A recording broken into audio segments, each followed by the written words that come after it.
Hi, ಎಲ್ಲರಿಗೂ ನಮಸ್ತೆ. ಇವತ್ತು ನಾವು ಚಿಕನ್ ಉಪ್ಪಿನಕಾಯಿ ಮಾಡೋದು ಹೇಗೆ ಅಂತ ನೋಡೋಣ.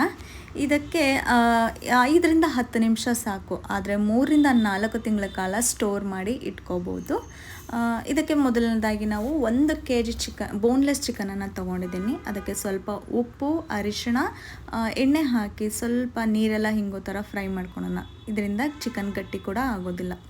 ಆಮೇಲೆ ಈ ಇದರಲ್ಲಿ ತೋರಿಸುವಂಥ ಮಸಾಲೆಗಳಿಂದ ಸ್ವಲ್ಪ ಫ್ರೈ ಮಾಡಿಬಿಟ್ಟು ಪೌಡರ್ ಮಾಡಿ ಇಟ್ಕೊಳ್ಳೋಣ. ಇನ್ನೊಂದು ಕಡೆ ಸ್ವಲ್ಪ ಎಣ್ಣೆಯನ್ನು ಹಾಕಿಬಿಟ್ಟು ಫ್ರೈ ಮಾಡಿರೋಂಥ ಚಿಕನ್ನ ಸ್ವಲ್ಪ ಇದರಲ್ಲಿ ಎಣ್ಣೆಯಲ್ಲಿ ಡೀಪ್ ಫ್ರೈ ಮಾಡಿಬಿಟ್ಟು ಸ್ವಲ್ಪ ಸೈಡಿಗೆ ಇಟ್ಬಿಡೋಣ.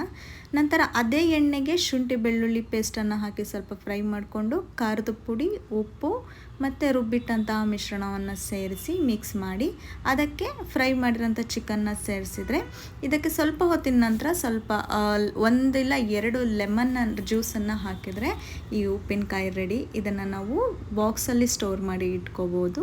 ಚೆನ್ನಾಗಿರುತ್ತೆ. Thank you so much.